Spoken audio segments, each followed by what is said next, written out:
που αναφέρεται στην αναζήτηση του βιβλίου. Η ιστορία λέει το εξής. Κάποτε στη μακρινή Ινδία υπήρχε ένας αγρότης, ο οποίος ζούσε ευτυχισμένος. Είναι ένα παραμυθάκι, όπως καταλαβαίνετε. Ήταν ευτυχισμένος με τη γυναίκα, τα παιδιά του και έσκαβε τη γη. Και βέβαια ήταν τυχερός ο αγρότης αυτός, γιατί πολλά χρόνια πριν στο χωράφι του πέρναγε ένα ποτάμι. Και ήταν έφορη η γη. Έβγαζε λοιπόν κουτσά στραβά τον επιούσιο και ήταν χαρούμενος με τα παιδιά του. Κάποια στιγμή εκεί που σκάβει, η αξίνα του χτυπάει σε μια σκληρή πέτρα. Τη σηκώνει, την καθαρίζει από τα χώματα και βλέπει ότι ήταν ένα διάφανο γυαλί, μια διάφανη πέτρα. Δεν είχε ξαναδεί τέτοιο πράγμα ο αγρότης.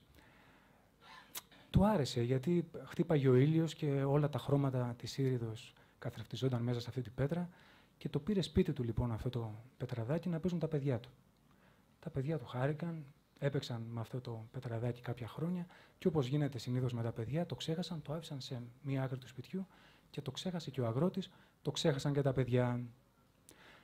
Πολλά χρόνια μετά ήρθε ένας έμπορος από την περιοχή και ζήτησε το βράδυ καταφύγιο στον αγρότη. Του έδωσαν καταφύγιο λοιπόν, έφαγαν μαζί και ο έμπορος άρχισε να μιλάει στον αγρότη και να του λέει «Καλά, τι κάνεις εσύ εδώ πέρα?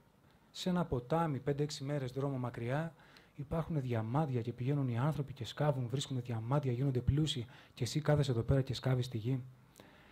Έφυγε την άλλη μέρα ο έμπορος, αλλά στον αγρότη είχε μπει ο σπόρος, το μικρόβιο αυτό, να ψάξω να βρω διαμάντια. Τι να είναι αυτά τα διαμάντια?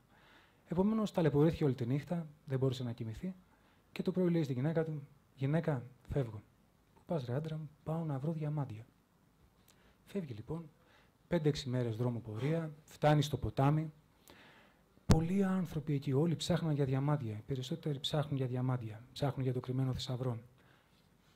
Ψάχναν λοιπόν στις όχθες, σκάβαν στις όχθες, μπαίναν στο ποτάμι μέσα, πέρασαν 2 μέρες, 3 μέρες, τίποτα. Κάποια στιγμή λοιπόν, ενώ είχε απογοητευτεί, έρχεται ένας άλλος εργάτης δίπλα του και του λέει: «Ρε φίλε, από πού είσαι εσύ?» Του λέει: «Από την επαρχία τάδε. Εκεί πέρα έχω ακούσει ότι παλιά πέρναγε ένα ποτάμι», λέει, «και στο έδαφος της κρύβει διαμάντια». Κάτι χτύπησε στο μυαλό του αγρότη και λέει: «Μήπως έχεις κάποιο διαμάντι να δω πώς είναι?» Βγάζει λοιπόν από τη σακούλα του ο άλλος ο εργάτης ένα μικρό διαμαντάκι που είχε βρει, πολύ μικρότερο από την πέτρα που είχε βρει παλιότερα στο χωράφι του, και του λέει: «Έτσι είναι τα διαμάντια».